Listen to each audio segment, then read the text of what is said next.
அல்லாஹு அக்பர்.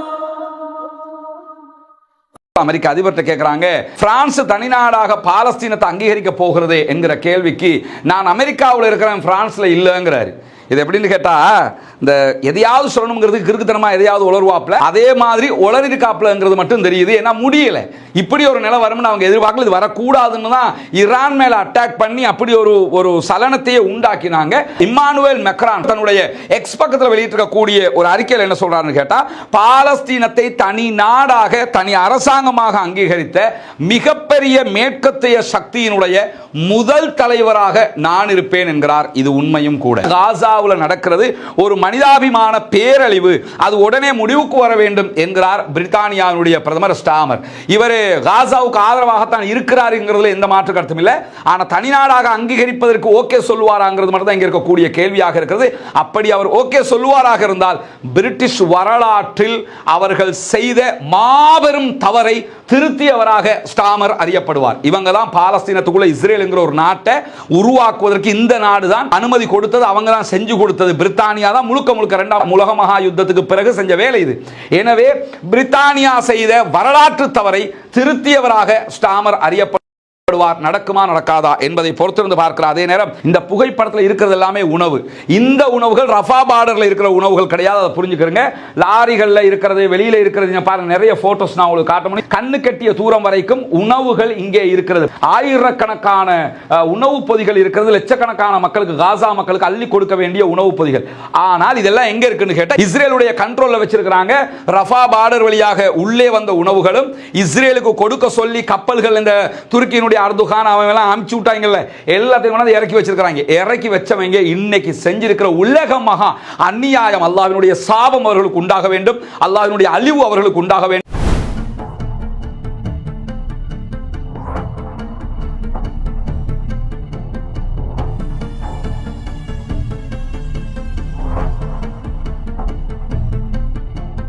அன்பிற்கினிய சகோதர சகோதரிகளே, நம் அனைவர் மீதும் ஏக இறைவனுடைய அமைதியும் கருணையும் உண்டாகட்டுமாக. அஸ்ஸலாமு அலைக்கும் வரஹ்மத்துல்லாஹி வபரகாத்துஹு. பாலஸ்தீனத்தினுடைய காசா பகுதிகளில் இஸ்ரேலிய ஆக்கிரமிப்பு ராணுவம் நடத்தி வரக்கூடிய தாக்குதல்கள் 659வது நாளாகவும் இன்றைக்கும் தொடர்ந்து கொண்டிருக்கக்கூடிய இந்த சூழல்ல காசாவிலே என்ன நடக்கிறது, காசாவையொட்டிய பாலஸ்தீன பகுதிகளிலும் இதையொட்டி சர்வதேச மன்றத்திலும் என்னவெல்லாம் நடந்து கொண்டிருக்கிறது என்கிற செய்திகளைத்தான் நாம் விரிவாக பார்க்க இருக்கிறோம். குறிப்பாக நமக்கெல்லாம் தெரியும், பாலஸ்தீனம் தொடர்பான விவகாரம் உலக அளவில் எல்லா நாடுகளுக்கும் ஏதோ ஒரு வகையில் சிக்கலை உண்டாக்கி இருக்கக்கூடிய ஒரு விவகாரமாக மாறி இருக்கிறது. அதற்கான காரணம் என்னன்னா, காசாவினுடைய பிரச்சனை முடிவுக்கு வராமல் உலகத்தினுடைய பொருளாதாரமாக இருந்தாலும் சரி, உலகத்தினுடைய ஏற்றுமதி இறக்குமதிகளாக இருந்தாலும் சரி, எல்லா விவகாரமுமே இதிலே பாதிக்கப்பட்டு கொண்டிருக்கிறது என்பது முதல் விவகாரம். இரண்டாவது என்னன்னு சொன்னா, இஸ்ரேல் என்கிற ஒரு தனி நாடு உலகத்தில் இருக்கக்கூடிய அத்தனை நாடுகளையும் ஆட்டி படைப்பதை எந்த நாடுகளும் விரும்பவில்லை. எந்த நாடுகளும் அமெரிக்காவுக்கே கட்டுப்பட மாட்டோம் என்ற ஒரு நிலையில இருக்கிற நேரத்தில் அமெரிக்க அதிபர் தேவையான வரிகளை விதித்து கண்ட்ரோல் பண்ண பார்க்கிறாரு. ஆனா அதுவும் முடியாம இருக்குங்கிறது நமக்கு தெரியும். ரஷ்யாவை கண்ட்ரோல் பண்ண முடியல, சைனாவை கண்ட்ரோல் பண்ண முடியல, ஈவன் இந்தியாவை கூட முழுமையாக அவங்களால கண்ட்ரோல் பண்ண முடியல, சவுதி அரேபியாவை கண்ட்ரோல் பண்ண முடியல. இப்படி பல நாடுகளை அவங்களால கண்ட்ரோல் பண்ண முடியாம இருக்கிற போது இஸ்ரேல் எல்லா நாடுகளையும் அடக்கி ஆள்வதை போன்று செயல்படுவதை ஒருபோதும் எந்த நாடுகளும் ஏற்றுக்கொள்ளாது என்கிற நிலையில தான் பாலஸ்தீனம் தனி நாடாக அங்கீகரிக்கப்பட வேண்டும், பாலஸ்தீனத்திற்கென்று ஒரு தனி ராஜ்யம் இருக்க வேண்டும், பாலஸ்தீனத்திற்கென்று ஒரு அரசாங்கம் இருக்க வேண்டும், அனைத்து உரிமைகளும் சலுகைகளும் அவர்களுக்கும் கிடைக்க வேண்டும் என்கிற ஒரு நிலையை எல்லா நாடுகளும் தற்போது எடுக்க ஆரம்பித்திருக்கின்றன. குறிப்பாக நம்ம பார்த்தோம்னா, ஐநாவில் அங்கத்துவம் பெற்றிருக்கக்கூடிய நாடுகளில் 2/3 பங்கு நாடுகள் பாலஸ்தீனத்தை தனி நாடாக அங்கீகரித்திருக்கிறது. ஆனால் மேற்கு நாடுகளில் பலம் வாய்ந்த நாடுகள் இன்னும் பாலஸ்தீனத்தை தனி நாடாக அங்கீகரிக்கவில்லை. சீனா, ரஷ்யா அங்கீகரித்திருந்தாலும் வெஸ்ட் நாடுகளாக இருக்கக்கூடிய அமெரிக்கா, பிரித்தானியா, அதே போன்று பிரான்ஸ் ஆகிய 3 நாடுகளில் எந்த ஒரு நாடும் இதுவரைக்கும் பாலஸ்தீனத்தை தனி நாடாக அங்கீகரிக்காத காரணத்தினாலேயும் இந்த விவகாரம் தொடர்ந்து ஒரு பிரச்சனைக்குரியதாகவே மாறி நிற்கிற போதுதான் திடீரென நமக்கெல்லாம் தெரியும், இஸ்ரேலும் பாலஸ்தீனத்தை தனி நாடாக அங்கீகரிக்க போவதாக பிரான்சினுடைய அதிபர் இம்மானுவேல் மேக்ரான் அவர்கள் அறிவித்திருக்கிறார். இன்ஷா அல்லாஹ் எதிர்வருகிற 28, 29, 30 ஆகிய தேதிகளில் நியூயார்க்கில் நடக்க இருக்கிற ஐநாவினுடைய மன்றத்தினுடைய செயல்பாடுகளில் பிரான்ஸ் பாலஸ்தீனத்தை தனி நாடாக அங்கீகரிக்க இருக்கிறது. இன்ஷா அல்லாஹ் அதுக்கு நமக்கு பெரிய நாட்கள் எல்லாம் கிடையாது. நாளைக்கு சண்டே, சில நேரம் இந்த வீடியோவை காலையில் பார்ப்பீங்களா, இன்னைக்கு புரிஞ்சுக்கிறீங்க. மண்டே, டியூஸ்டே, வெனிஸ்டே இந்த 3 நாட்களுக்குள்ளாக பாலஸ்தீனம் தனி நாடாக அங்கீகாரம் பெற இருக்கிறது பிரான்சினுடைய தலைமையில். இப்படியான சூழல்ல இது நடந்துவிடக் கூடாது, நடத்தப்பட்டுவிடக் கூடாது என்பதற்கு அமெரிக்காவும் இஸ்ரேலும் பாரிய பிரயத்தனங்களை எடுத்துக்கொண்டிருக்கிறார்கள். அமெரிக்க அதிபர்கிட்ட கேட்கிறாங்க, பிரான்ஸ் தனி நாடாக பாலஸ்தீனத்தை அங்கீகரிக்க போகிறது என்கிற கேள்விக்கு நான் அமெரிக்காவில் இருக்கிறேன், பிரான்ஸ்ல இல்லைங்கிறாரு. இது எப்படின்னு கேட்டா, இந்த எதையாவது சொல்லணுங்கிறது கிறுக்குத்தனமா எதையாவது உளருவாப்ல, அதே மாதிரி உளறி இருக்காப்லங்கிறது மட்டும் தெரியுது. ஏன்னா முடியல, இப்படி ஒரு நிலை வரும்னு அவங்க எதிர்பார்க்கல. இது வரக்கூடாதுன்னு தான் ஈரான் மேல அட்டாக் பண்ணி அப்படி ஒரு சலனத்தையே உண்டாக்கினாங்க. அதை தாண்டி இது நடைபெறுகிறது என்கிற நிலையில இன்றைக்கு இது தொடர்பாக பல செய்திகள் வெளியாகிறது. குறிப்பாக பிரான்சினுடைய எம்பி தாமஸ் போல்ட்ரஸ் இன்றைக்கு ஒரு முக்கியமான அறிக்கை வெளியிட்டிருக்கிறார். அதில் அவர் என்ன சொல்றாருன்னு சொன்னா, முழுமையான பாலஸ்தீனத்தின் விடுதலையை யாரும் எதுவும் தடுக்காது என்று சொல்லியிருக்கிறார். ஏன்னா பிரான்ஸுங்கிறது சாதாரண நாடு கிடையாது. நம்ம ரஷ்யா, சீனா, அமெரிக்காவுக்கு எதிராக இருக்கிறதுனால அது ஒரு பெரிய கண்ட்ரியாக நமக்கு தெரியுது. ரஷ்யா, சீனாவை விடவும் அதே அளவுக்கும் அதை விட மேலாகவும் பலம் வாய்ந்த ஒரு நாடு தான் பிரான்ஸ். நமக்கு தெரியும், இதற்கு முன்பதாக எப்படி பிரித்தானியா உலகத்தில் பல நாடுகளை காலனித்துவத்துக்கு ஆண்டுகிட்டு இருந்துச்சோ, அதே மாதிரி பல நாடுகளை ஆண்ட ஒரு நாடு தான் பிரான்ஸ். அப்படியான ஒரு பலம் அவர்களுக்கு இருக்கிறது. அமெரிக்காவை அவங்கள ஆட்ட முடியாது என்கிற ஒரு சூழலும் இருக்கிறது. ஐரோப்பாவினுடைய தலைமை பிரான்ஸ் என்று கூட சொல்லலாம். அதனால தான் அமெரிக்காவை தற்போது ஆட்டம் கண்டு கொண்டிருக்கிற நிலையில தான் பாலஸ்தீனத்தினுடைய விடுதலையை எதுவும் யாரும் தடுக்க முடியாது. முழுமையான பாலஸ்தீன விடுதலை கிடைக்க இருக்கிறது. இஸ்ரேலோ அல்லது வேறு யாரோ அதனை எதுவும் செய்ய முடியாது என்கிறார் பிரான்சினுடைய எம்பி தாமஸ் போல்ட்ரஸ் அவர்கள். இதே நேரத்தில் இம்மானுவேல் மேக்ரான், பிரான்சினுடைய அதிபர், தன்னுடைய எக்ஸ் பக்கத்தில் வெளியிட்டிருக்கக்கூடிய ஒரு அறிக்கையில் என்ன சொல்றாருன்னு கேட்டா, பாலஸ்தீனத்தை தனி நாடாக, தனி அரசாங்கமாக அங்கீகரித்த மிகப்பெரிய மேற்கத்திய சக்தியினுடைய முதல் தலைவராக நான் இருப்பேன் என்கிறார். இது உண்மையும் கூட. ஏன்னா வெஸ்ட் நாடுகளில் பிரான்சுக்கு நிகரான எந்த நாடுகளும் இதுவரைக்கும் காசாவை, பாலஸ்தீனத்தை தனி நாடாக அங்கீகரிக்கல. அதை பலமுறை சொல்லிட்டோம். அந்த வீட்டோ பவர் கொண்ட 5 நாடுகளில் சைனாவும் ரஷ்யாவும் மட்டும் தான் ஆதரிச்சிருக்கிறாங்க. அமெரிக்கா, பிரித்தானியா, பிரான்ஸ் அங்கீகரிக்கல என்கிற நிலையில தற்போது பிரான்ஸ் அங்கீகரித்தால் முதல் தலைவராக அவர் அறியப்படுவார் என்பதை தாண்டி G7 நாடுகளிலையும் முதல் தலைவராக இவர் தான் இருப்பார். G7 என்னன்னா உலகத்தின் பணக்கார 7 நாடுகள் என்று அர்த்தம், அமெரிக்கா உள்ளிட்ட. இந்த G7 நாடுகளில் முதல் தலைவராகவும் இதே இம்மானுவேல் மேக்ரான் அவர்கள் தான் அறியப்படுவார் என்பதையும் நாம் புரிந்து கொள்ள வேண்டும். அவருக்கு மிகப்பெரிய வாழ்த்துக்களை தெரிவிக்கிற கடமை உலகத்தில் இருக்கக்கூடிய அத்தனை மனிதநேயமிக்கவர்கள் மீதும் இருக்கிறது என்பதை நம்ம புரிஞ்சுக்கிறோம்னா, இப்படி ஒரு போல்டான முடிவை மேக்ரான் எடுப்பார்னு யாருமே எதிர்பார்க்கல. இப்படியான சூழல்ல இத்தாலியினுடைய பிரதமர் ஜியோர்ஜியா மெலோனி விடுத்திருக்கக்கூடிய அறிக்கை இன்றைக்கு வெளியாகி இருக்கு. அதுல அவங்க என்ன சொல்றாங்கன்னு கேட்டா, பாலஸ்தீனத்துக்கு தனியான அரசாங்கத்தை நிறுவுவதை நான் மிக கடுமையாக ஆதரிக்கிறேன் என்றார். நாங்க பாலஸ்தீனத்துக்கு தனியான ஒரு அரசாங்கம் வரணும்ங்கிறத மிக தெளிவாகவே ஆதரிக்கிறோம், இதுல எந்த மாற்று கருத்தும் கிடையாது என்பதையும் அறிவித்திருக்கிறார். டெய்லி பாருங்க, மேற்கு நாடுகள் ஒவ்வொன்றாக ஆதரவு தளத்தை அதிகரித்துக் கொண்டே வருகிறது. இப்பொழுது இத்தாலியும் தாங்கள் பாலஸ்தீன அரசாங்கத்தை நிறுவுவதை ஆதரிப்பதாகவும், அதே போன்று ஐநாவினுடைய அமர்விலே இந்த விவகாரத்தில் தாங்களும் பங்கெடுப்பதாகவும் அறிவித்திருக்கிறார்கள். அல்ஹம்துலில்லாஹ், அதுவும் மிகப்பெரிய மாற்றமாக இருக்கக்கூடிய நேரத்தில் பாலஸ்தீனத்தினுடைய அரசை அங்கீகரிப்பதற்கு போர்ச்சுகலும் வாசல்களை திறந்திருக்கிறது என்கிறார் போர்ச்சுகலுடைய வெளிவிவகார அமைச்சர். வரவிருக்கக்கூடிய நாட்களில் பாலஸ்தீனத்தை அங்கீகரிப்பதாக பிரான்ஸ் அறிவித்திருக்கக்கூடிய நிலையில் பாலஸ்தீனத்தை தனிநாடாக அங்கீகரிப்பதற்கு எங்களுடைய நாடும் வாசல்களை திறந்து வைத்திருக்கிறது என்கிறார் போர்ச்சுகலினுடைய ஃபாரின் மினிஸ்டர் பாலோ ரேஞ்சல் அவர்கள். அவரும் இன்றைக்கு விடுத்திருக்கக்கூடிய அறிக்கை மிக தெளிவாக இருக்கிறது. போர்ச்சுகல் ஒரு இறையாண்மை கொண்ட நாடு, எங்களை யாரும் தடுக்கவோ வரைமுறைப்படுத்தவோ முடியாது. எனவே எங்களுடைய நாட்டு சட்ட யாப்பு பிரகாரம் நாங்கள் பாலஸ்தீனத்தை பாலஸ்தீனத்தை தனிநாடாக அங்கீகரிக்கிற அதே நேரம் எங்களுடைய கூட்டாளிகளாக இருக்கக்கூடிய பிரான்ஸ் உள்ளிட்ட நாடுகளுடைய கருத்துக்களையும் நாங்கள் கேட்பதற்கு தயாராக இருக்கிறோம். இரு நாட்டு தீர்வுதான் இதற்கு தீர்வாக அமையும். பிரான்சும் சவுதியும் முன்னெடுத்திருக்கக்கூடிய இந்த முனைப்புகள் பாராட்டுக்குரியது என்பதையும் இன்றைக்கு போர்ச்சுகலுடைய வெளிவிவகார அமைச்சரும் சொல்லியிருக்கிறார். இதுக்கு காரணம் என்னன்னா, யூரோப்பினுடைய தலைமையே பிரான்ஸ் தான். அதனால தான் பிரான்ஸ் ஆதரிக்க ஆரம்பித்ததோடு எல்லா நாடுகளும் ஆதரிப்பதற்கு தயாராகி விட்டார்கள். அதை தாண்டி நம்ம நேற்றே சொல்லியிருந்த ஒரு விவகாரம் தான், கொலம்பியாவினுடைய ஜனாதிபதியும் நாங்கள் பாலஸ்தீனத்தை தனிநாடாக அங்கீகரிப்பதற்கும் தயார் என்று சொல்லியிருக்கக்கூடிய நேரத்தில் கொலம்பியாவில் இருந்து இஸ்ரேலுக்கு நிலக்கரி ஏற்றுமதி தடுக்கப்படுகிறது என்று அறிவித்திருந்தார். இன்றைக்கு அதை கொஞ்சம் மாடிஃபை பண்ணி தெளிவாக என்ன சொல்லியிருக்கிறார் கேட்டா, ஒரே ஒரு டன் நிலக்கரி கூட இனிமேல் இஸ்ரேலுக்கு கொலம்பியாவில் இருந்து போகாது அப்படின்னு சொல்லி இன்றைக்கு மிக தெளிவாக அறிவித்திருக்கக்கூடிய நேரத்தில் பிரிட்டிஷினுடைய பிரதமர் உடனடியாக பாலஸ்தீனத்தை தனிநாடாக அங்கீகரிப்பதற்கு முடிவெடுக்க வேண்டும் என்று சொல்லி பிரிட்டிஷ் பிரதமர் மீது இன்றைக்கு மிகப்பெரிய அழுத்தத்தை பிரிட்டிஷினுடைய அமைச்சர்கள் கொடுத்து கொண்டிருக்கிறார்கள் என்று பிரிட்டிஷினுடைய செய்தித்தாள் ஐ நியூஸ் வெளியிட்டிருக்கக்கூடிய செய்தியை இன்றைக்கு அல் ஜசீரா உள்ளிட்ட அரபு ஊடகங்கள் மாத்திரமல்லாமல் பல ஆங்கில ஊடகங்களும் சுட்டிக்காட்டியிருக்கிறது. பிரிட்டிஷனுடைய தொழிலாளர் கட்சியினுடைய வட்டாரங்கள் முழுவதுமாக பாலஸ்தீனத்தை தனிநாடாக அங்கீகரிக்கணும்ங்கறாங்க. இவரை பொறுத்தவரை, ஸ்டாமரை பொறுத்தவரையில் அவர் ஒரு கம்யூனிசவாதி, பாலஸ்தீன ஆதரவாளி என்கிறதெல்லாம் எந்த மாற்று கருத்தும் கிடையாது. ஆனால் இப்ப பிரிட்டிஷ்ல பிரதமராக இருக்கிற காரணத்தினால யூதர்களை பகைத்துக் கொள்ளுகிற, நாட்டுக்குள்ள யூதர்களை பகைச்சுக்கிட்டா எலெக்ஷன்ல என்னவாகும் என்கிற மாதிரியான ஒரு யோசனையில தான் அவர் இருக்கிறார் என்று ஐ நியூஸ் சொல்றாங்க.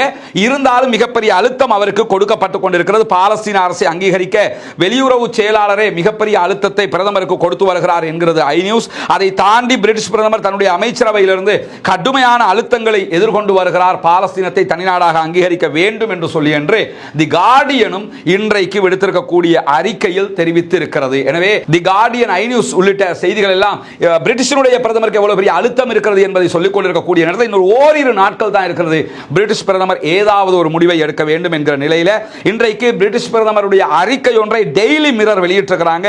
அந்த அறிக்கையில் சொல்லப்பட்டிருக்கக்கூடிய செய்தி என்னன்னு கேட்டால், காசாவில் நடக்கிறது ஒரு மனிதாபிமான பேரழிவு, அது உடனே முடிவுக்கு வர வேண்டும் என்கிறார் பிரித்தானியாவுடைய பிரதமர் ஸ்டாமர். இவர் காசாவுக்கு ஆதரவாகத்தான் இருக்கிறார் என்கிறதுல எந்த மாற்று கருத்தும் இல்லை.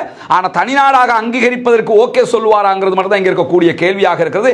அப்படி அவர் ஓகே சொல்லுவாராக இருந்தால் பிரிட்டிஷ் வரலாற்றில் அவர்கள் செய்த மாபெரும் தவறை திருத்தியவராக ஸ்டாமர் அறியப்படுவார். இவங்க தான் பாலஸ்தீனத்துக்குள்ள இஸ்ரேல் என்கிற ஒரு நாட்டை உருவாக்குவதற்கு இந்த நாடு தான் அனுமதி கொடுத்தது, அவங்க தான் செஞ்சு கொடுத்தது. பிரித்தானியா தான் முழுக்க முழுக்க இரண்டாம் உலக மகா யுத்தத்துக்கு பிறகு செஞ்ச வேலை இது. எனவே பிரித்தானியா செய்த வரலாற்று தவறை திருத்தியவராக ஸ்டாமர் அறியப்படுவார். நடக்குமா நடக்காதா என்பதை பொறுத்திருந்து பார்க்கிறார். அதே நேரம் அவருடைய அறிக்கையில் காசாவில் இருக்கக்கூடிய குழந்தைகள், அதே போன்று அவர்களுக்கு உணவுகள் கொடுக்க மறுப்பது முற்றிலும் நியாயமற்றது.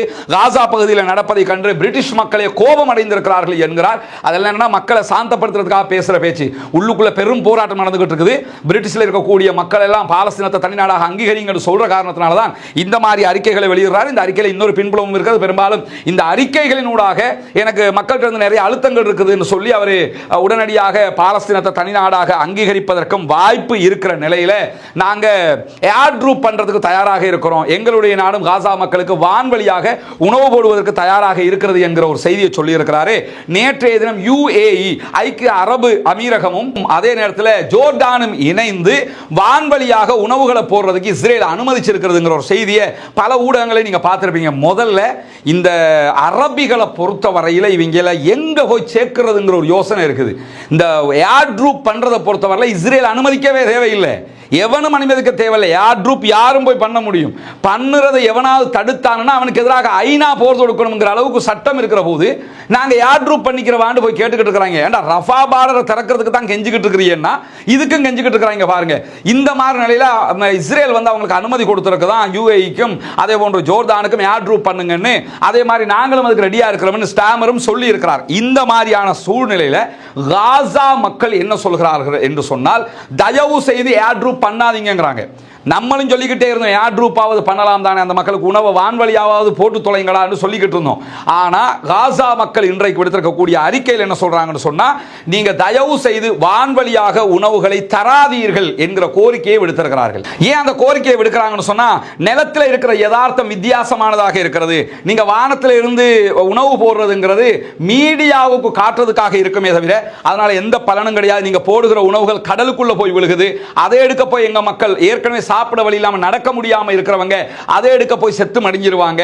அதே நேரத்தில் இஸ்ரேலுடைய போர்சஸ் இருக்கிற ஏரியாவுக்குள்ள கொண்டு போய் போட்டுறதிய அதை எடுக்க போனா அவங்களை சுட்டு கொண்டுறான். அதே நேரத்தில் நீங்க வான்வழியாக போடுகிற உணவுகள் தலைகள்ல வந்து விழுந்து ஆல்ரெடி செத்து மடிந்து கொண்டிருக்கிற மக்கள் இப்படி செத்து போய் விடுவார்கள். எனவே இப்படி செய்யாம எங்களுக்கு தருவதாக இருந்தால் ரஃபா பார்டர் வழியாக, கரேம் அபூசலேம் பார்டர் வழியாக, அதே போன்று ஜோர்தானுடைய பார்டர் வழியாக தாங்க. ஜோர்தான்ல வாசல் வழியாக தரை வழியாகவே கொடுக்க முடியும். ஆனா கொடுக்காம நாங்க வான்வழியாக தர்றோம்னு சொல்றிய, இதையெல்லாம் செய்யாதே. ஏற்கனவே இப்படி செய்தது எங்களுக்கு எந்த பலனையும் தரவில்லை என்கிற செய்திகளையும் அவங்க இன்னைக்கு சொல்றது மட்டுமல்லாமல் இன்றைக்கு ஒரு அதிர்ச்சிகரமான ஒரு அறிக்கை வெளியாகி இருக்கிறது. இங்க நீங்க பார்க்கலாம். இந்த புகைப்படத்தை முதல்ல பார்த்துருங்க. இந்த புகைப்படத்தில் இருக்கிறது எல்லாமே உணவு. இந்த உணவுகள் ரஃபா பார்டர்ல இருக்கிற உணவுகள் கிடையாது, அதை புரிஞ்சுக்கிறங்க. லாரிகளில் இருக்கிறது, வெளியில இருக்கிறது பாருங்க. நிறைய போட்டோஸ் நான் உங்களுக்கு காட்ட முடியும். இதனுடைய ஒரு வீடியோ இருக்குது, அதை நம்முடைய டெலிகிராம் சேனல்ல போடுவோம், பார்த்துக்கலாம். இங்க பாருங்க, கண்ணு கட்டிய தூரம் வரைக்கும் உணவுகள் இங்கே இருக்கிறது. அதாவது வெயில்ல காயுது, மழை பெஞ்சா நனையும், அந்த அளவுக்கு கண்ணு கட்டிய தூரம் வரைக்கும் உணவுகள் இருப்பதை நீங்க பார்க்கலாம். இங்க பாருங்க, இதெல்லாம் ஆயிரக்கணக்கான உணவுப் பொதிகள் இருக்கிறது. லட்சக்கணக்கான மக்களுக்கு, காசா மக்களுக்கு அள்ளி கொடுக்க வேண்டிய உணவுப் பொதிகள். ஆனால் இதெல்லாம் எங்க இருக்குன்னு கேட்டா இஸ்ரேல் வைத்துக் கொண்டிருக்கிறது. இஸ்ரேலுடைய கண்ட்ரோல்ல வச்சிருக்கிறாங்க. ரஃபா பார்டர் வழியாக உள்ளே வந்த உணவுகளும் இஸ்ரேலுக்கு கொடுக்க சொல்லி கப்பல்கள், இந்த துருக்கியினுடைய அர்துகான் அவங்க எல்லாம் அனுப்பிச்சு விட்டாங்கல்ல, எல்லாத்தையும் கொண்டு இறக்கி வச்சிருக்காங்க. இறக்கி வச்சவங்க இன்னைக்கு செஞ்சிருக்கிற உலக மகா அநியாயம். அல்லாஹ்வினுடைய சாபம் அவர்களுக்கு உண்டாக வேண்டும், அல்லாஹ்வினுடைய அழிவு அவர்களுக்கு உண்டாக வேண்டும். அல்லாஹ் அத்தனை பேருமே அல்லாஹ்விடத்தில் இஸ்ரேலிய நாசகார அரசாங்கத்துக்கு எதிராக குனூத்து நாசிலாவை ஓதுவது மட்டுமல்லாமல் அல்லாஹ்விடத்தில் பிரார்த்தனை செய்யுங்கள்.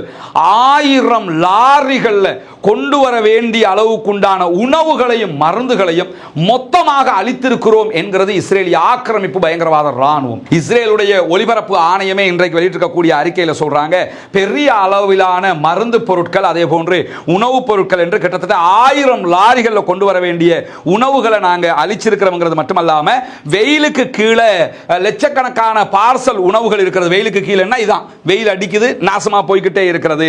இது காசாவுக்கு கொடுக்கப்படாவிட்டால் இதுவும் அளிக்க வேண்டிய நிர்பந்தம் ஏற்படும் அப்படிங்கிறாங்க. கொடுக்கப்படாவிட்டால் அளிக்கப்படும் சொன்னா ரஃபா பார்டர்லயா இருக்குது. கொடுக்க விடாம அழிக்கிறதை இவன் வச்சுக்கிட்டு இந்த அநியாயத்தை பண்ணிக்கிட்டு இருக்கிறாங்கிற நிலையில பாலஸ்தீன விடுதலை ராணுவம் உணவுகளை திருடுகிறது என்கிற ஒரு குற்றச்சாட்டை தொடர்ந்து அமெரிக்கா முன்வைத்து வந்தது. இன்றைக்கு CNN வெளியிட்டிருக்கக்கூடிய அறிக்கையில் அப்படி எந்த ஒரு உணவுகளையும் பாலஸ்தீன விடுதலை ராணுவம் திருடவில்லை என்கிற அற்புதமான ஒரு செய்தியும் வெளியாகி இருக்கிற அதே நேரம் பாலஸ்தீனத்துக்குள் உணவு விநியோகம் செய்வதற்கு UNRWA தான் சிறப்பாக இருக்கும் என்று இஸ்ரேலுடைய ஒரு அறிக்கையும் சொல்லியிருப்பதான செய்திகள் வெளியாகி இருக்கக்கூடிய நேரத்தில் செஞ்சிலுவை சங்கமும் இன்றைக்கு வாய் திறந்திருக்கிறது. நம்ம டெய்லி பேசுற செம்பிறை சங்கத்தை பத்தி, செஞ்சிலுவை சங்கத்தை பத்தி பேசுறது இல்ல. இப்ப செஞ்சிலுவை சங்கத்தினுடைய தலைவராக இருக்கக்கூடிய மிர்ஜானா ஸ்போல்ஜாரிக் இன்றைக்கு ஒரு அறிக்கை வெளியிட்டிருக்கிறார். அதில் அவர் என்ன சொல்றாருன்னு சொன்னா, காசாவுல துன்பம் அனைத்து எல்லைகளையும் தாண்டி விட்டது. எனவே சட்ட ரீதியாக, தார்மீக ரீதியாக காசாவுக்கு கொடுக்க வேண்டியதை கொடுக்க வேண்டிய கட்டாயம் நமக்கு இருக்கிறது. போர் நிறுத்தம் இல்லாமல் கடந்து செல்லுகிற ஒவ்வொரு நிமிடமும் அதிகமான பொதுமக்கள் இறப்பதற்கு காரணமாக அமைந்து விடுகிறது. எனவே பகைமையின் காரணமாக இரக்கம் இல்லாமல் குழந்தைகளை கொல்லுவதை, உயிர்களை கொல்லுவதை உடனடியாக நிறுத்துங்கள். உணவு தேடுவதற்காக செல்லுகிற மக்களின் இடத்துல தாக்குதல் நடத்தி அவர்களை கொல்லுவதை நிறுத்துங்கள் என்று இன்றைக்கு செஞ்சிலுவை சங்கத்தினுடைய தலைவரும் கோரிக்கை விடுத்திருக்கிறார். இப்பயாவது வாய் திறந்தாங்களே என்கிற ஒரு ஆறுதல். இவங்க அளவுக்கு வாய் திறக்கிற அளவுக்கு நிலைமை மாறி இருக்கிறதுங்கிறதையும் நம்ம புரிந்து கொள்கிற அதே நேரம் நம்ம நாட்டில் இதை பற்றி பேசுறதுக்கு யாருமே இல்லை, கேட்கறதுக்கு யாருமே இல்லை. அரசாங்கம் எந்த ஒரு அறிவித்தலை கூட விடுக்க மாட்டேங்கிறாங்க. காசாவுக்கு உணவு கொடுங்க, முழுக்க முழுக்க காசாவை ஆதரிக்கிற கவர்மெண்ட் வாய முடிக்கிட்டு இருக்குது. நம்முடைய பாராளுமன்ற உறுப்பினர்கள் பார்லிமெண்ட்ல எதையோ பத்தி பேசுறீங்க, டெய்லி இதை பத்தி ஒரு வார்த்தையாவது பேசுங்களேன். இதுக்குரிய தீர்மானம் ஒன்றை நீங்களாக ஒரு தனி மனித தீர்மானத்தையாவது பாராளுமன்றத்தில் கொண்டு வாங்களே. அகில இலங்கை ஜம்மியத்துலமா ஒரு அறிக்கையாவது விட மாட்டீங்களா? இந்த மக்களுக்கு உணவு கொடுங்க, அதற்கு அரசாங்கம் குரல் எழுப்ப வேண்டும் என்று அரசாங்கத்தை கேட்க மாட்டீங்களா? எங்க போய் இதெல்லாம் முடிக்கிறது, யார்கிட்ட போய் கேட்கிறதுங்கிற ஒரு கேள்வி அனைவர் மனதிலும் இருக்கிறதா இல்லையா?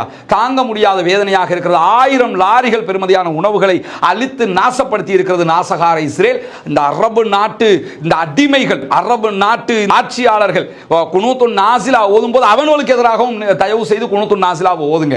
யாரு வால் பிடிச்சாலும் பரவாயில்லை, யாரு அவங்களுக்கு ஷூ நக்கி கெடுத்து தெரிஞ்சாலும் நமக்கு பிரச்சனை இல்லை. கொஞ்சம் பேருக்கு இந்த அரபு நாடுகளுக்கு எதிராக பேசும்போது அப்படி கோபம் கொப்பளிச்சுக்கிட்டு வருது.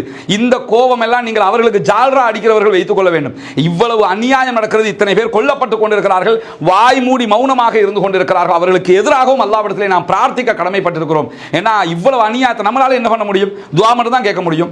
நம்மளால என்ன பண்ண முடியும்? ஒரு ஜனநாயக போராட்டம் நடத்த முடியும். ஆனால் அரபு நாடுகள் எல்லாம் கைகோர்த்தால் எத்தனையோ விஷயங்களை செய்ய முடியும். ஒரு ஈரானுக்கு இருக்கிற தைரியம் மற்ற அரபு நாடுகள் எதுவுக்குமே இல்லை என்று சொன்னால் இந்த நாடுகளுக்கு எதிராக பிரார்த்திப்பதை தவிர என்ன செய்ய முடியும்? அத்தனை பேருமே இஸ்ரேலுடைய அமெரிக்காவினுடைய அடிமைகளாக இருக்கிறார். காசாவில் 1000 லாரி உணவுகள் அளிக்கப்படுகிறது, 1000 லாரி மருந்துகள் அளிக்கப்படுகிறது.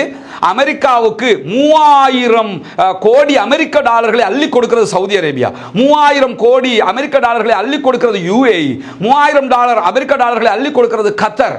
எங்க போய் நம்ம இதெல்லாம் சொல்றது? அல்லாஹ்வே போதுமானவன் என்கிற நிலையில ஹாரெட்ஸ் வெளியிட்டிருக்கக்கூடிய ஒரு அறிக்கை, இஸ்ரேலுக்குள்ள இருக்கக்கூடிய ஒரு பத்திரிகை வெளியிட்டிருக்கக்கூடிய அறிக்கையில இஸ்ரேலிய ராணுவம் ஒரே ஒரு மாதத்தில் காசாவில் 1000 குழந்தைகளை கொண்டிருக்கிறது என்கிற பயங்கரமான ஒரு அறிக்கையும் இன்றைக்கு வெளியாக இருக்கக்கூடிய நேரத்தில் தான் ஓய்வு பெற்ற அமெரிக்க அதிகாரி ஒருவர் பிபிசிக்கு கொடுத்திருக்கக்கூடிய பேட்டியை இன்னைக்கு அல் ஜசீரா ஒளிபரப்பிருக்கிறாங்க. அதில் என்ன சொல்றாங்கன்னு சொன்னா, காசாவுக்குள்ள இஸ்ரேலிய ஆக்கிரமிப்பு ராணுவம் உதவி தேடி வருகிற அப்பாவிகளை கொள்வதை நான் என் கண்களால் கண்டு இஸ்ரேலிய ராணுவம் வரம்பு மீறி இருக்கிறது, யுத்த குற்றத்தில் ஈடுபடுகிறது என்கிற குற்றச்சாட்டையும் பகிரங்கமாக அவர் விடுத்திருக்கக்கூடிய நேரத்தில் தான் ஹந்தலா கப்பல் தற்போது காசாவில் இருந்து 100 மைல் கடல் மைல் தொலைவில் நிற்கிறாங்க.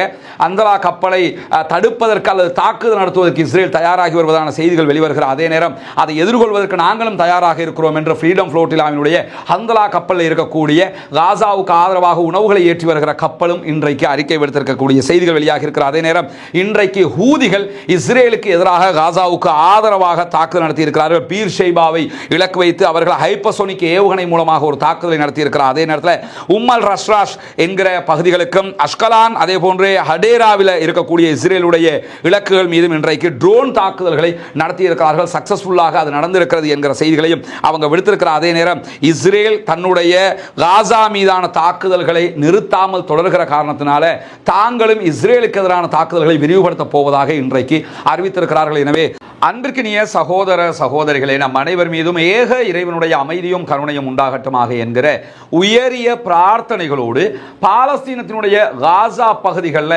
658வது நாளாகவும் என்னவெல்லாம் நடக்கிறது என்பதையும் காசாவையொட்டி சர்வதேச மட்டத்தில் என்னவெல்லாம் நடக்கிறது என்கிற செய்திகளையும் தான் இன்றைய இந்த அப்டேட் வீடியோவிலையும் நம்ம பார்க்க இருக்கிறோம். குறிப்பாக நமக்கெல்லாம் தெரியும், காசாவில் இந்த யுத்தம் ஆரம்பிக்கப்பட்டதில் இருந்து காசாவினுடைய போராளிகள் 2 ஆண்டுகளாக இஸ்ரேலுக்கு எதிரான கடுமையான யுத்தத்திலே ஈடுபட்டு வருகிறார்கள். தங்களுடைய உயிரை பணயம் வைத்து தங்களுடைய நாட்டை மீட்டுக் கொள்வதற்கான போராட்டத்தில் அவர்கள் ஈடுபட்டு வருகிறார்கள். அதே நேரத்தில் இந்த யுத்தம் ஆரம்பித்ததில் இருந்து இந்த யுத்தம் பல திசைகளிலும் ஓடிக்கொண்டிருக்கிறது. குறிப்பாக லெபனானுடைய ஹிஸ்புல்லாக்களுக்கும் இஸ்ரேலுக்கும் இடையிலான 1 ஆண்டுகளுக்கும் அதிகமான ஒரு பாரிய யுத்தம் நடைபெற்று தற்போது சீஸ்ஃபயர் உண்டாகி இருக்கிறது. அதை தாண்டி ஹூதிகளுக்கும் இஸ்ரேலுக்கும் இடையிலான சண்டைகள், ஹூதிகள் செங்கடலிலே செல்லுகிற இஸ்ரேலுக்கு ஆதரவான அமெரிக்காவுக்கு ஆதரவான கப்பல்கள் மீது தாக்குதல்களை நடத்தினார்கள். தற்போது இஸ்ரேலுக்கு ஆதரவான கப்பல்கள் மீது தொடர் தாக்குதல்களை நடத்தி வருகிறார்கள். இதை தாண்டி இஸ்ரேல் ஈரானோடு வம்பிழுத்து ஈரானுக்கும் இஸ்ரேலுக்கும் இடையில 12 நாட்கள் சண்டையும் நடைபெற்றது நமக்கெல்லாம் தெரியும். இந்த ஈரான் இஸ்ரேல் வாரை நீங்க எடுத்துக்கிட்டீங்கன்னாலே இந்த வாரை இஸ்ரேலும் அமெரிக்காவும் ஆரம்பித்ததற்கு ஒரு அடிப்படை காரணமே என்னன்னு சொன்னா, பாலஸ்தீனத்திற்கு பெருகி வந்த சர்வதேச ஆதரவுகள். பாலஸ்தீனத்திற்கு ஆதரவாக அமெரிக்காவில் இருந்து உலக நாடுகள் அத்தனையிலும் பாரிய ஆர்ப்பாட்டங்கள் நடைபெறுகிறது, மக்களுடைய எழுச்சி உண்டாகிறது, பாலஸ்தீனம் தனி நாடாக உருவாக்கப்பட வேண்டும் என்கிற பேச்சுக்கள் அறிவிப்புகள் எல்லாம் உச்சமாக உயர்ந்து வந்து கொண்டிருந்த நிலையில தான் அதை தடுக்கும் விதமாக இந்த மாதிரியான ஒரு ஏற்பாட்டை பண்ணி ஒரு யுத்தத்தையே அவங்க நடத்தினாங்க. அதனால ஒரு பிரேக்காகவே காசாவினுடைய விவகாரம் நின்றுக்கிட்டு இருந்ததை நம்ம அறிவோம்.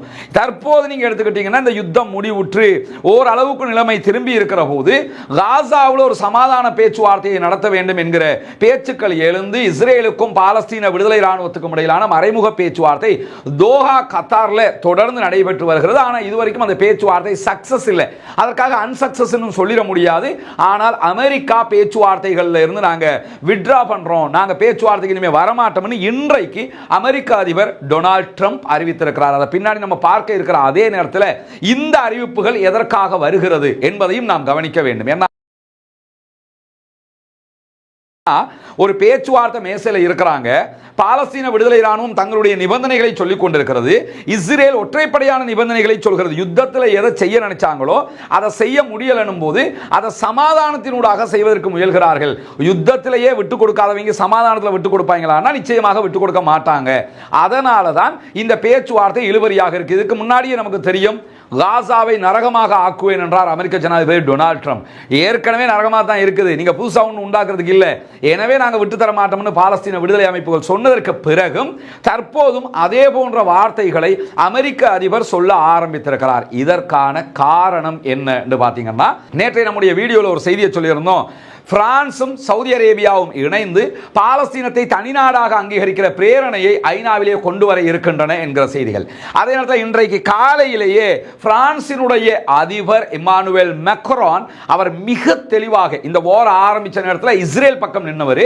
அதற்கு பிறகு அவருடைய நிலைப்பாடுகள் எல்லாம் டோட்டலாக மாறி இருக்கிறத நம்ம பார்க்க முடியும். பிரான்ஸை நீங்க புரிஞ்சுக்கிறீங்க, பிரான்ஸ் வீட்டோ பவர் கொண்ட ஐநாவினுடைய 5 நாடுகளில் பிரான்சும் ஒரு நாடு. ஐநாவில் 5 நாடுகளுக்கு வீட்டோ பவர், அனைத்து அதிகாரங்களும் இருக்கிறது. எந்த நாடு என்ன தீர்மானத்தை கொண்டு வந்தாலும் ஒரு வீட்டோ பவர் கொண்ட நாடு அதை நாங்கள் ஏற்றுக்கிற மாட்டோம் என்று சொல்லிட்டாங்கன்னா அந்த தீர்மானம் செல்லுபடியற்றதாக மாறிவிடும். அப்படி அவ்வளவு அதிகாரம் கொண்ட 5 நாடுகளில் அமெரிக்கா, பிரான்ஸ், பிரித்தானியா, சீனா, ரஷ்யா ஆகிய நாடுகள் இருக்கிறது. இதுல சீனாவும் ரஷ்யாவும் ஆல்ரெடி பாலஸ்தீனத்தை தனி நாடாக அங்கீகரித்த நாடுகள் என்று இருக்கும் போது பிரான்சும் பிரித்தானியாவும் அமெரிக்காவும் தான் பாலஸ்தீனத்தை தனி நாடாக அங்கீகரிக்காத வீட்டோ பவர் கொண்ட நாடுகளாக இருக்கிற போது தற்போது இன்று காலையிலேயே இம்மானுவேல் மேக்ரான் விடுத்திருக்கக்கூடிய அறிக்கையில் என்ன சொல்றாருன்னு சொன்னா, நாங்கள் பாலஸ்தீனத்தை அடுத்த மாதம் செப்டம்பர் மாதம் நியூயார்க்கில் நடைபெற இருக்கிற மாநாட்டிலே, ஐநாவினுடைய தீர்மான மாநாட்டிலே தனி நாடாக அங்கீகரிக்க போகிறோம், அதை யாராலும் தடுக்க முடியாது என்று அறிவித்து விட்டார். ஆக்சுவலி கரெக்டாக பார்த்தோம்னு சொன்னால் இது ஒரு 7ஆம் மாதம், இந்த மாதம் இது நடந்திருக்குன்னு இந்த ஈரான் இஸ்ரேல் வாரே உண்டாக்கப்பட்டது இதை தடுக்கிறதுக்காகத்தான். அதனால் அது பின்னாடி போயிருந்துச்சு. ஆனால் தற்போது என்ன ஆயிடுச்சுன்னு சொன்னால் உடனடியாக அந்த கட்டத்திற்கு மீண்டும் நகர்ந்திருக்கிறது பிரான்ஸ் என்கிற காட்சிகளை நம்ம பார்க்க முடிகிறது. பிரான்சினுடைய அதிபர் இம்மானுவேல் மேக்ரான் இன்றைக்கு மிக தெளிவாக இந்த நிலைப்பாட்டை அறிவித்து இருக்கிறார். இம்மானுவேல் மேக்ரானை பொறுத்தவரையில் மேக்ரான் இந்த நிலைக்கு வர்றதுக்கான உண்மையிலே ஒரு பெரிய அடிப்படை காரணமாக இருக்கிறது யார் கேட்டா சவுதி அரேபியா. சவுதி அரேபியாவுக்கும் பிரான்சுக்கும் இடையில இருக்கக்கூடிய ஒரு பாரிய நெருக்கம் இந்த இடத்திற்கு அவர்களை கொண்டு வந்திருக்க. சவுதி அரேபியா ராஜ்ய ரீதியாக அவங்க பல மூவ எடுத்துக்கிட்டு இருக்காங்கிறது நமக்கு தெரியுது. அவங்க நேரடியாக ஈரான் ஒரு யுத்தத்தை இஸ்ரேலோடு செய்திருக்கக்கூடிய நேரத்தில் சவுதி அரேபியா ஹிடன் அஜெண்டாவில் பல காரியங்களை செய்கிறார்கள். அதுல முதலாவது காரியம் அவங்க இந்தியாவை தன் பக்கம் வைத்துக் கொண்டிருப்பது. இந்தியாவை பொறுத்தவரை நமக்கு அண்டை நாடுன்னு சாதாரணமாக இருந்துட்டு போறோம். ஆனா இந்தியாங்கிறது வளர்ந்து வருகிற பாரிய ஒரு சக்தி என்கிறதையும் நம்ம புரிஞ்சு கொள்ள வேணும். பாகிஸ்தானா இந்தியாவானா யுத்தம் என்று வரும்போது 2 பேரும் அடிச்சுக்கிட்டாங்கிறது வேற. ஆனா யாரு சர்வதேச மட்டத்தில் ஒரு பாரிய சக்தின்னு பார்த்தீங்கன்னு சொன்னா இந்தியா. ஏன்னா ஜனத்தொகையில் அதிகமான நாடு, செல்வாக்கள் அதிகமான நாடு, அங்க ஆள்றது யாருங்கிறது ரெண்டாவது. யதார்த்தத்தை நம்ம புரிஞ்சுக்கணுமா இல்லையா? அந்த அடிப்படையில் ஒரு பாரிய பலம் கொண்ட நாடு இந்தியா.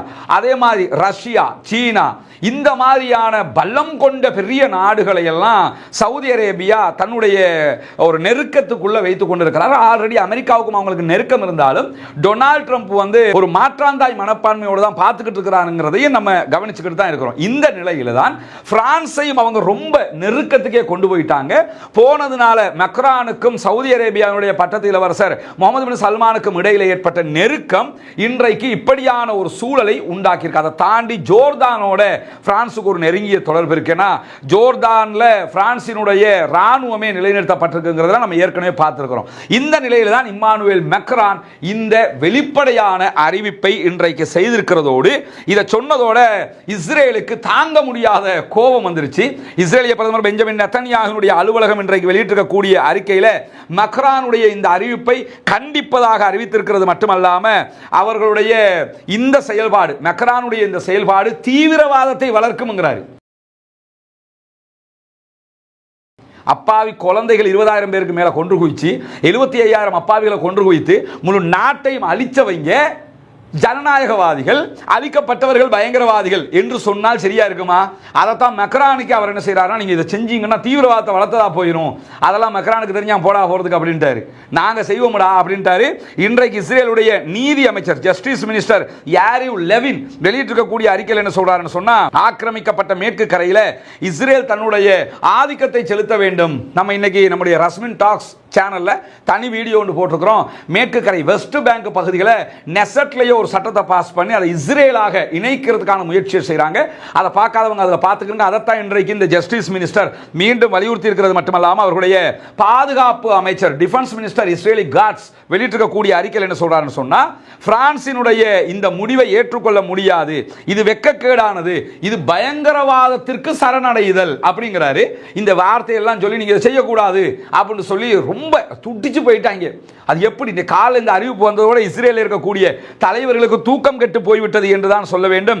குறிப்பாக இன்றைக்கு இஸ்ரேலுடைய எதிர்க்கட்சி தலைவர் லாபிட் சொல்லும் போது தார்மீக ரீதியாக மிகப்பிழையான முடிவை இன்றைக்கு மேக்ரான் எடுத்திருக்கிறார் அப்படின்னு இருக்கிறாங்க. ஒரு ஜனநாயக நாட்டை கைப்பற்றி அதுக்குள்ள இன்னொரு நாட்டை உண்டாக்கி அந்த நாட்டை கையில வச்சுக்கிட்டு உண்மையான நாட்டுக்கு சொந்தக்கார மக்களை தொடர்ந்து 70 ஆண்டுகளாக கொன்று குவித்துக் கொண்டிருக்கக்கூடியவர்கள் என்ன பண்றான்னு கேட்டா, செத்து போகிற மக்களை பார்த்து நீங்க எல்லாம் தீவிரவாதிகள் அப்படின்னு இருக்கிறான். அதெல்லாம் நான் தூக்கி கடாசி போட்டு அவங்கள தனிநாடா அங்கீகரிக்க போறோம், வேண்டியதை பார்த்துக்கன்னு சொல்லி மேக்ரான் அதுல ரொம்ப போல்டாக இருக்கிறத நம்ம பார்க்க முடிகிறது. மட்டுமல்லாம மற்ற நாடுகளும் இந்த தீர்மானத்தில் இணையும் என்கிற நம்பிக்கை எங்களுக்கு இருக்கிறது என்கிறார் இம்மானுவேல் மேக்ரான், பிரான்சினுடைய அதிபர். குறிப்பாக செப்டம்பர் மாதம் ஐநாவில் நடைபெற இருக்கக்கூடிய இந்த மாநாட்டில் பாலஸ்தீனத்தை தனி அரசாங்கமாக அங்கீகரிக்கிற முடிவில் எந்த விதமான மாற்றமும் கிடையாது. இதற்காக நாங்களும் சவுதி அரேபியாவும் இணைந்து நிறைய பணிகளை ஆற்றி வருகிறோம், பல நாடுகளையும் இதற்கு இணைப்பதற்கான ஏற்பாடுகளையும் செய்து வருகிறோம் என்கிற செய்தியை இன்றைக்கு இம்மானுவேல் மேக்ரான் அவர்கள் சொல்லியிருக்கக்கூடிய நிலையில மேலதிகமாக கனடாவினுடைய பிரதமர் மார்க் கார்னி இன்றைக்கு ஒரு அறிவிப்பை விடுத்திருக்கிறார். கவனிச்சுக்கிறங்க, அமெரிக்காவினுடைய அதிபராக டொனால்ட் ட்ரம்ப் வந்ததற்கு பிறகு இந்த G6 நாடுகள் இருக்குதா இல்லையா, அந்த நாடுகளுக்கும் அமெரிக்க அதிபருக்கும் இடையில பெரிய முருக நிலை உண்டாயிடுச்சு. அதை தாண்டி எல்லா நாடுகள் மேலேயும் அவர் வரி விதிச்சதுல ரொம்ப பெரிய முருக நிலை உண்டாயிடுச்சு. அதை தாண்டி யூரோப் கண்ட்ரிகளுக்கும் அமெரிக்காவுக்கும் இடையில முருக நிலை உண்டாகி இருக்குது. இதையெல்லாம் பயன்படுத்தி தான் நம்ம அமெரிக்காவுக்கு பின்னாடி அவங்க சொல்றதை கேட்டுக்கிட்டு இருந்தோம். ஆனா உச்சமா போய்கிட்டு இருக்கிறாங்க, நம்மளை மதிக்கவே இல்லை, நீ யாரா எங்களுக்கு சொல்றதுக்கு, நாங்க எங்க முடிவு எடுக்கிறோம்டான்னு சொல்லி இப்பொழுது இந்த நாடுகள் ஒன்றிணைந்து இந்த முடிவுக்கு வர்றாங்க. அந்த அடிப்படையில் பிரான்ஸ் இதை அறிவிச்சதோடு இன்றைக்கு கனடா வெளியிட்டிருக்கக்கூடிய அறிவிப்பில் கனடாவினுடைய பிரதமர் மார்க் கார்னி வெளியிட்டிருக்கக்கூடிய அறிவிப்பில் என்ன சொல்றாருன்னு சொன்னா, கட்டுப்பாடுகள் இல்லாமல் இஸ்ரேலுடைய தலையீடு இல்லாமல் காசாவுக்குள் அப்பாவிகளுக்கு உணவுகளை வழங்க வேண்டும் என்கிற கோரிக்கை விடுத்தது மட்டுமல்லாம நாங்கள், அதாவது கனடா, இரு அரசாங்கங்கள் என்ற தீர்வை தான் ஆதரிக்கிறோம், இந்த இலக்கை அடைவதற்காக தீவிரமாக பணியாற்றி வருகிறோம். அதாவது பாலஸ்தீனத்தை தனி நாடாக அங்கீகரிக்கிற பிரான்சினுடைய தீர்மானத்துக்கு நாங்களும் சப்போர்ட்டிவா இருக்கிறோம் என்று சொல்லி கனடா இன்றைக்கு அறிவிச்சிட்டாங்க. இது பெரிய மிகப்பெரிய ஒரு வெற்றியாக மாறி இருக்கிறது. அதை தாண்டி நீங்க பாத்தீங்கன்னு சொன்னா, பாலஸ்தீனத்தை தனி நாடாக அங்கீகரிக்கணும் பிரித்தானியாவும் என்கிற கோரிக்கை பிரித்தானியாவுக்குள்ள உச்சமாக எழுந்து வருகிறது. பிரித்தானியாவினுடைய ஆளும் அரசாங்கத்தை பொறுத்தவரை அவங்க இடதுசாரிகள், அவங்க கம்யூனிச சிந்தனை கொண்டவர்கள். கரெக்டா இருந்தா அவங்க உடனடியாக நாங்களும் அந்த நிலதாண்டு அறிவிக்கணும். ஆனா பிரித்தானிய பிரதமர் என்ன பண்றாருன்னு கேட்டா, கொஞ்சம் பின்வாங்கிக்கிட்டு இருக்கிறாரு என்கிற செய்திகள் வெளியாக. ஆனா பிரான்சினுடைய அதிபர் இம்மானுவேல் மேக்ரான் பிரித்தானியாவுக்கும் அழுத்தம் கொடுக்கிறார். ஏங்க நீங்களும் வந்துடணும், அமெரிக்கா மட்டும் தனியாக நிக்கட்டும், நம்ம 4 நாடுகள் ஆதரிச்சதாக மாறிடணும்னு சொல்லி அவர் பெரிய ஒரு அழுத்தத்தை பிரித்தானியாவுக்கு கொடுத்து கொண்டிருக்கக்கூடிய நேரத்தில் தான் இன்றைக்கு ப்ளூம்பர்க் வெளியிட்டிருக்கக்கூடிய அறிவிப்பில் என்ன சொல்றாங்கன்னு சொன்னா, பிரிட்டிஷினுடைய 3 முக்கியமான அமைச்சர்கள் பாலஸ்தீனத்தை தனி நாடாக அமைக்க வேண்டும், அதற்கு நாமும் ஆதரவு கொடுக்க வேண்டும் என்று சொல்லி பிரித்தானியாவுடைய பிரதமர் ஸ்டாமருக்கு தொடர்ந்து அழுத்தம் கொடுத்துக் கொண்டிருக்கிறார்கள் என்று சொல்லி இன்றைக்கு ப்ளூம்பர்க் செய்தி வெளியிட்டிருக்கிறது. மட்டுமல்லாம இந்த 3 அமைச்சர்கள், ஹெல்த் மினிஸ்டர், பிரித்தானியாவுடைய ஹெல்த் மினிஸ்டர், அதே போன்று பிரித்தானியாவுடைய ஜஸ்டிஸ் மினிஸ்டர், அதே போன்று பிரித்தானியாவுடைய கல்ச்சரல் அஃபேர்ஸ்க்கு கல்ச்சரல் மினிஸ்டர், இந்த 3 மினிஸ்டர்ஸ் மாரும் என்ன சொல்றாங்கன்னு சொன்னா, நாம கண்டிப்பாக பாலஸ்தீனத்தை தனி நாடாக நியூயார்க்ல அடுத்த மாசம் அறிவிக்கணும் அப்படின்னு சொல்லி இருக்கிறாங்க. இந்த நிலையில தான்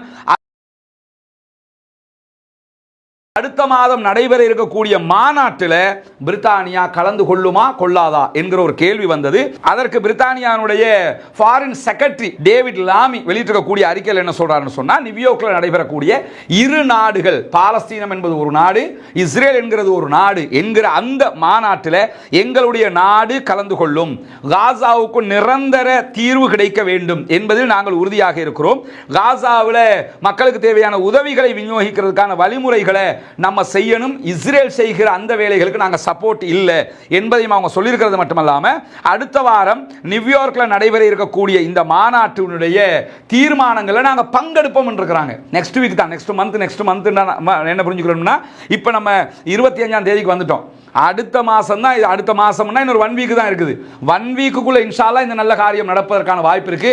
பிரார்த்தனை செய்யுங்கள், பிரித்தானியாவும் இந்த முடிவை எடுக்க வேண்டும் என்பதுதான் அனைவருடைய ஒரு மிகப்பெரிய எதிர்பார்ப்பாக இருக்கக்கூடிய நேரத்தில் அமெரிக்கா இன்றைக்கு வானத்துக்கும் பூமிக்கும் குதிச்சு நாங்கள் ஏற்றுக்கொள்ள முடியாது, ஏற்றுக்கொள்ள மாட்டாங்கல்ல. ஏன்னா அவங்களுக்கு சண்டை நடந்துகிட்டே இருக்கணும், ஆயுதம் வித்துக்கிட்டே இருக்கணும், மக்கள் செத்துக்கிட்டே இருக்கணும், அதுதான் அவங்களுடைய தேவை. அமெரிக்காவுடைய வெளியுறவு செயலாளராக இருக்கக்கூடிய மார்க்கோ ரூபியோ வெளியிட்டிருக்கக்கூடிய அறிக்கையில் என்ன சொல்றாருன்னா, பாலஸ்தீனத்தை தனி நாடாக அங்கீகரிக்கிற இந்த பிரான்சினுடைய முடிவை நாங்கள் ஏற்றுக்கொள்ளவே முடியாது, இது பொறுப்பற்ற செயல் அப்படிங்கிறார். எப்படி? அதுதான் உண்மையான நாடு, அதை நாடாக அங்கீகரிக்கிறது பொறுப்பற்ற செயல், அதை ஏற்றுக்கிற முடியாது என்று அமெரிக்கா சொல்லியிருக்கிறது. மட்டுமல்லாம இது பாலஸ்தீன விடுதலை அமைப்பினுடைய பிரச்சாரம், இது பாலஸ்தீன விடுதலை அமைப்பு செய்ய வேண்டிய வேலையை இப்ப பிரான்சினுடைய அதிபர் செய்கிறாரு, இதை நீங்க செஞ்சீங்கன்னா சமாதானத்தை அடைவதற்கு இது பெரிய பிரச்சனையா போயிடும், தனி நாடாக ஆக்கி விட்டா அதுதான் சமாதானம், ஐநா தீர்மானம் அது, அதனால தான் அதை அவன் அங்கீகரிக்க போறேங்கிறான். சமாதானத்தை அடைவதற்கு என்ன வழி? நீங்க ஒரு தனி நாடு, நீங்க ஒரு தனி நாடு, இவங்களோட வேலையை பார்த்துட்டு போங்கன்னா முடிஞ்சு போச்சு. உன்னை நாடாக விடமாட்டேங்கிறதுனால தானே அவன் சண்டை போட்டுக்கிட்டு இருக்கான், எனக்கு என் நாட்டை தந்துருன்னு கேட்டுக்கிட்டு இருக்கிறான். அமெரிக்கா என்ன சொல்லுதுன்னு கேட்டால், நீங்க இப்படி அங்கீகரிச்சிட்டீங்கன்னு சொன்னா சமாதானம் கெட்டு போகும். இப்போ சமாதானமாக நடக்குது, இத்தனை பேரை கொண்டு குவிச்சு கொண்டிருக்கும் போது, ஏன்னா தடுக்கிறதுக்கு எப்படியாவது ட்ரை பண்ணி கொண்டிருக்கும் போது சீனாவும் களத்துக்கு வந்துட்டாங்க. என்ன களத்துக்கு வந்தாங்கன்னா, இன்றைக்கு சீனாவினுடைய ஃபாரின் மினிஸ்ட்ரி வெளியிட்டிருக்கக்கூடிய அறிக்கையில் என்ன சொல்றாங்கன்னு கேட்டால், மத்திய கிழக்கில் மிடில் ஈஸ்டில் நமக்கு அமைதி திரும்பணும்னு சொன்னால் ஒரே வழி 2 நாட்டு தீர்வு, பாலஸ்தீனமும் தனி நாடாக ஆக வேண்டும், காசாவில் யுத்தம் நிறுத்தப்பட வேண்டும், பாலஸ்தீனம் தனி நாடாக ஆக வேண்டும் என்பதில் நாங்கள் உறுதியாக இருக்கிறோம் என்கிற அறிவிப்பை சீனாவும் இன்றைக்கு மிக தெளிவாக வெளியிட்டிருக்கிறாங்க. அல்ஹம்துலில்லாஹ், அல்ஹம்துலில்லாஹ், அல்ஹம்துலில்லாஹ், அல்லாஹுக்கே எல்லா புகழும். பெரியோரு மாற்றத்தை நோக்கி இந்த விவகாரம் நகர்ந்து கொண்டிருக்கிறது என்பதை நம்ம பார்க்க முடிகிறது. அதே நேரத்தில் கொலம்பியாவினுடைய ஜனாதிபதியும் முப்படைகளுடைய தலைமை தளபதியுமாக இருக்கக்கூடிய கொலம்பிய ஜனாதிபதி என்ன பண்றாருன்னா, ஒரு அறிக்கை இன்றைக்கு வெளியிட்டிருக்கிறாரு. அந்த அறிக்கையில் மிக தெளிவாக என்ன சொல்றாருன்னு கேட்டா, இஸ்ரேலை நோக்கி நிலக்கரியை ஏற்றிக்கிட்டு போகிற எந்த ஒரு கப்பலையும் உடனடியாக தடுத்து நிறுத்துங்க என்று அறிவிச்சிட்டாங்க. கொலம்பியாவில் இருந்து நிலக்கரி போகும் இஸ்ரேலுக்கு, கொலம்பியா வழியாகவும் நிலக்கரி போகும் இஸ்ரேலுக்கு, இந்த ரெண்டையும் செய்யக்கூடாதுன்னு இன்னைக்கு உடனடியாக அதற்கு தடை விதிச்சிட்டாரு. அது பெரிய ஒரு வெற்றி. கொலம்பியா ஒரு சிறிய நாடு, எவ்வளவு கெத்தா நிற்கிறாங்கன்னு பாருங்க, இஸ்ரேலுக்கு எதுவும் போகக்கூடாது அப்படின்னு சொல்லி இன்றைக்கு தடை விதிச்சிட்டோம் என்று சொல்லக்கூடியவர் தொடர்ந்து என்ன சொல்றாருன்னு கேட்டா,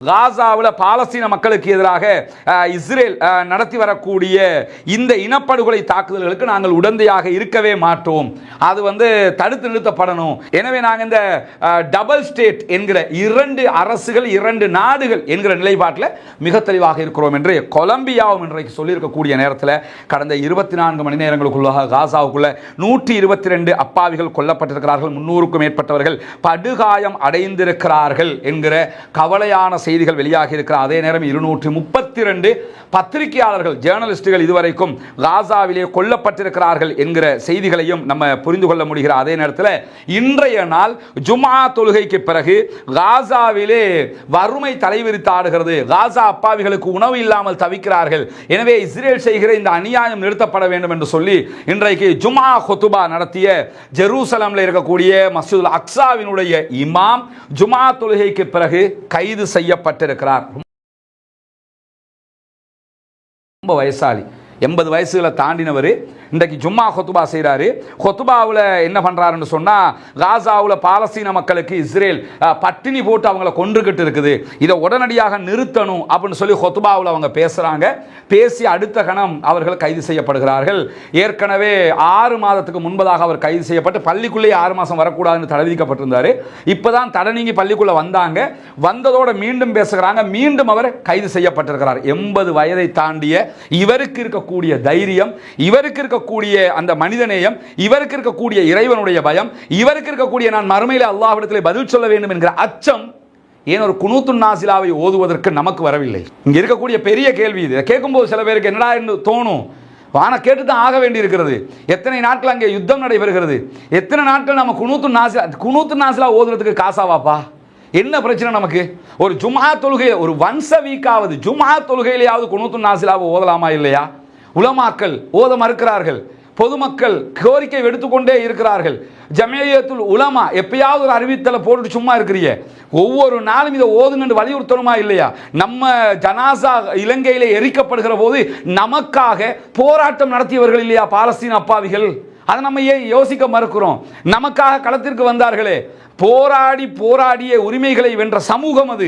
நமக்காகவும் ஜனாசா எரிப்பின் போதும் ஜனாசாவை எரிக்காதீர்கள், அடக்குவதற்கு அனுமதி கொடுங்கள் என்று நமக்காக ஜெருசலத்தில் நின்று ரமல்லாவில் இருந்து எல்லா பகுதிகளிலையும் போராட்டம் நடத்தினாங்களே, அந்த மக்கள் கொன்று குவிக்கப்பட்டு கொண்டிருக்கிறார்கள். உலகம் முழுவதும் பாரிய ஆர்ப்பாட்டங்கள் நடக்கிறது. இலங்கையில் எத்தனை பாரிய ஆர்ப்பாட்டங்கள், சின்ன சின்ன ஆர்ப்பாட்டங்கள், 100 பேர் 150 பேர், கடைசியான ஆர்ப்பாட்டம் மட்டும் ஒரு 200-250 பேர் கொழும்புல. இதை தாண்டி எத்தனை ஆர்ப்பாட்டங்கள் காசா அப்பாவிகளுக்காக ஜனநாயக ரீதியில் நம்ம பண்ணிட்டோம். பண்ணலாமா இல்லையா? கிழக்கு மாகாணம் முழுவதும் பண்ண முடியும். முஸ்லிம்கள் செறிந்து வாழ்கிற பகுதிகள் கொழும்புல பண்ணலாம், மற்ற இடங்களில் பண்ணலாம். சரி, அதைத்தான் பண்ண முடியல. ஒவ்வொரு தொழுகையில் 5 நேர தொழுகையில் குனூத்துன் நாசிலாவை ஓத முடியல நமக்கு. பொதுமக்கள் கேட்கிறாங்க, உலமாக்கள் ஓத மறுக்கிறார்கள், ஓதாமல் இருக்கிறார்கள். பள்ளி நிர்வாகங்கள் வலியுறுத்தாமல் இருக்கிறது, பள்ளி நிர்வாகங்கள் அதை பற்றி பேசாமல் இருக்கிறார்கள்.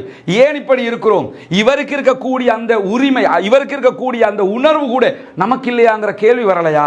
அல்லாஹ்விடத்திலே பதில் சொல்ல வேண்டும் என்கிற அச்சம் நமக்கு வரலையா? 80 வயதுகளை தாண்டியவர் மஸ்ஜிதுல் அக்ஸாவிலே மீண்டும் மீண்டும் பாலஸ்தீன மக்களுக்காக பேசுகிறார், மீண்டும் மீண்டும் கைது செய்யப்படுகிறார். நடக்க முடியாத முதியவருக்கு இருக்கிற அந்த உணர்வு, அந்த ஜனநாயக விழுமியம், அந்த மார்க்க ரீதியிலான பற்றுதல் ஏன் நமக்கு வரல? நம்ம கவலைப்படணும். நன்றி உணர்வுக்காகவாவது சரி, நாங்கள் நம்மளாக பண்ணல, ஒரு நன்றி உணர்வு. நம்ம ஜனாசா எரிக்கப்படும் போது அவங்க கத்திருக்கிறாங்க, நமக்காக பேசியிருக்கிறாங்க, அதுக்காகவாவது நம்ம பண்ணுவோமே என்றாவது நாம் யோசிக்க வேண்டும். சகோதரி, அல்லாஹ்வே போதுமானவன். முடிஞ்ச வரைக்கும் இன்றைக்கு 2 வருஷமா நானும் இதை சொல்லிக்கிட்டே தான் இருக்கிறேன். என்னுடைய கடமை நான் சொல்லிக் கொண்டிருக்கிறேன். செய்ய வேண்டியது அனைவருடைய கடமை. அல்லாஹ்வே போதுமானவன் என்கிற நிலையில் இன்றைக்கு வெளியாக இருக்கக்கூடிய இன்னும் ஒரு செய்தியில என்ன பார்க்கணும்னு கேட்டால், நமக்கு தெரியும் ஹந்தலா என்கிற ஒரு கப்பல், ஃப்ரீடம் ஃப்ளோட்டிலா கூட்டணியினுடைய ஒரு கப்பல் காசாவை நோக்கி 4வது நாளாக வந்து கொண்டிருக்கிறது. இன்றைக்கு அந்த கப்பலுக்கு மேல சில ட்ரோன்கள் பறந்த நிலையில் உடனடியாக ஃப்ரீடம் ஃப்ளோட்டிலாவுக்கும் அந்த கப்பலுக்கும் ஃப்ரீடம் ஃப்ளோட்டிலா கூட்டணிக்கும் இடையிலான தொடர்பு துண்டிக்கப்பட்டிருந்தது. 2 மணி நேரங்களுக்கு பிறகு மீண்டும் நாங்கள் கப்பலோடு தொடர்பை ஏற்படுத்தி இருக்கிறோம், கப்பல் காசாவை நோக்கி சென்று கொண்டிருக்கிறது என்கிற செய்திகளை ஃப்ரீடம் ஃப்ளோட்டிலா கூட்டணி அறிவித்திருக்கிற அதே நேரத்தில் இன்றைக்கு அமெரிக்க அதிபர் டொனால்ட் ட்ரம்ப் ஒரு அறிவிப்பை விடுத்திருக்கிறார். அது என்ன அறிவிப்புன்னு சொன்னா, பாலஸ்தீன விடுதலை ராணுவம் ஒரு ஒப்பந்தத்துக்கு வரமாட்டேங்கிறாங்க என்று குற்றம் சாட்டியிருக்கிறார். வரமாட்டாங்க தான், நாங்கள் ரெடியாக இருக்கோம்னா நீ எதுக்கு ரெடியாக இருக்கிற? எங்கள் ஆக்களை வெளியே விட்டுரு, அதை மட்டும் நீ பார்த்துக்க. அங்கே எத்தனை பேர் செத்தாலும் பரவாயில்ல, இஸ்ரேலில் இருக்கிற 50 பேர் உசுரோடு இருந்துடணும், அதை மட்டும் நினைக்கிறாங்க. அதனால பாலஸ்தீன விடுதலை அமைப்பு ஒத்துக்கொள்ள மாட்டேன் என்கிறதுன்னா, அவன் சொல்கிற நிபந்தனையை நீங்கள் ஏற்றுக்கிட்டா ஒத்துக்கிற போகிறான். அவர் என்ன சொல்கிறாருன்னா, பாலஸ்தீன விடுதலை அமைப்பு ஒரு ஒப்பந்தத்திற்கு வர விரும்பவில்லை என்று சொல்லி குற்றம் சாட்டிட்டு, பாலஸ்தீன விடுதலை அமைப்பு துன்புறுத்தப்படுவார்கள், கடுமையாக நாங்கள் அவங்கள தண்டிப்போம் அப்படிங்கிறார். இதை விட என்னத்தை தண்டிக்க போறீங்க? அணுகுண்டு தான் போட முடியும். எதை போட்டாலும் நாங்கள் எங்கள் நாட்டை விட்டு கொடுக்க மாட்டோம், கடைசி வரை போராடுவோம் என்கிற நிலையில் அவங்க இருக்கிறாங்க. காசா பேச்சுவார்த்தைகளில் இருந்து நாங்கள் மொத்தமாக விலகிட்டோம் அப்படிங்கிறாரு அமெரிக்காவினுடைய அதிபர் டொனால்ட் ட்ரம்ப். அமெரிக்கா பேச்சுவார்த்தையில் நீ இருக்காதுன்னு சொல்லிட்டாங்க. பாலஸ்தீன விடுதலை அமைப்பு எந்த ஒப்பந்தத்தையும் செய்வதற்கு விரும்பவில்லை, அவர்கள் ஒழிக்கப்பட வேண்டியவர்கள் அப்படிங்கிறாரு அமெரிக்க அதிபர். ஒழிக்கப்பட வேண்டியவங்கன்னா இவ்வளோ நாளாக விட்டு வச்சிருப்பீங்களா? ஒழிக்க முடியும்னா ஈரான் வரைக்கும் சண்டை பிடிக்க முடியுமானவங்களுக்கு காசாவில் ஏன் ஜெயிக்க முடியாமல் இருக்கிறது என்கிற ஒரு கேள்வி 2 ஆண்டுகளாக எழுந்து கொண்டிருக்கக்கூடிய நேரத்தில் எல்லா பணைய கைதிகளையும் திருப்பி பாலஸ்தீன விடுதலை அமைப்பு அனுப்பிட்டாங்கன்னா அவங்களுக்கு என்ன நடக்கும்ங்கிறது அவங்களுக்கு தெரியும்.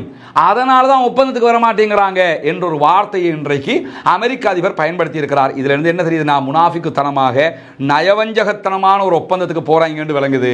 எப்படியாவது பணைய கைதிகளை வெளியே எடுத்துருவோம், எடுத்து போட்டு திருப்பி சண்டையை பிடிப்போம் என்கிற நிலையில தான் அவங்க இருக்கிறாங்க. இதை விளங்கித்தான் பாலஸ்தீன விடுதலை அமைப்பு எங்களோட ஒப்பந்தத்துக்கு வராமல் இருக்கிறாங்கன்னு சொல்லி இன்றைக்கு அவரே உலர்கிற செய்தியும் இன்றைக்கு வெளியாக இருக்கக்கூடிய நேரத்தில் தான் பாலஸ்தீன விடுதலை அமைப்பு எந்த விதமான ஒப்பந்தத்திற்கும் வராவிட்டால் அவர்களை சண்டை நடத்தி ஒழிப்பதற்கு நாங்கள் தயாராக இருக்கிறோம் என்கிற செய்தி அமெரிக்க அதிபர் சொல்லியிருக்கக்கூடிய நேரத்தில் இஸ்ரேலுடைய முன்னாள் பிரதமர் எஹூட் பராக் இன்றைக்கு ஒரு அறிக்கை வெளியிட்டிருக்கிறார். அதில் என்ன சொல்றாருன்னா, இஸ்ரேல் வீழ்ச்சி அடைந்து கொண்டிருக்கிறது, நம்முடைய ராணுவம் காசாவிலே ஒரு பாரிய யுத்தத்தில் சிக்குண்டு மாட்டிக்கொண்டு செத்து மடிகிறது அப்படிங்கிறாரு.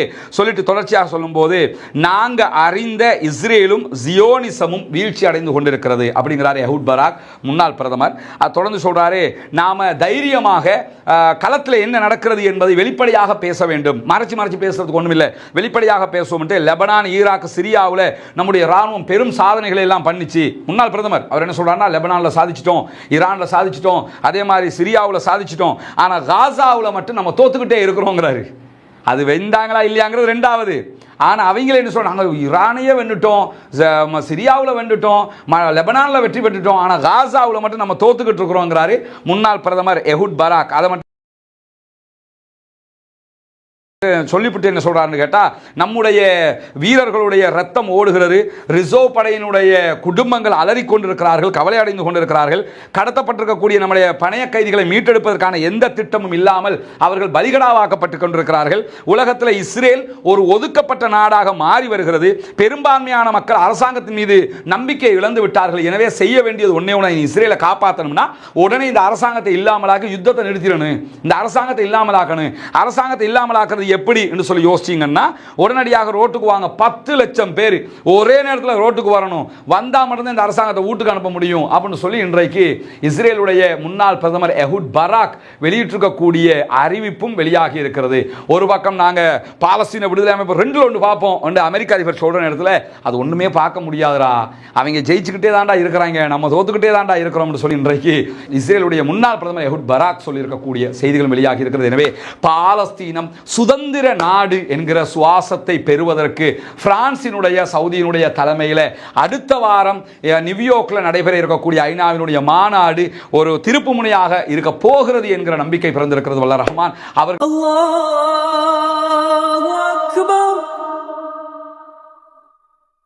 அல்லாஹு அக்பர் அல்லாஹு அக்பர் أشهد أن لا